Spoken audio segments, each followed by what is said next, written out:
La Lliga Femenina Challenge no s'atura i aquest dimecres les badalonines voler sumar una nova victòria a la pista d'Azul Marino Baloncesto.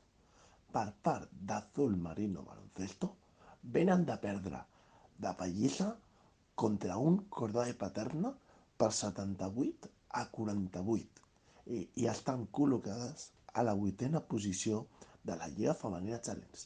Per la seva part, la Penya va perdre ahir contra Cáceres en els últims segons per 56-57 i estan col·locades a la 7a posició. Aquest partit es disputarà el proper dimecres 1 de novembre a partir de les 12 del migdia al pavelló Son Moix, Mallorca.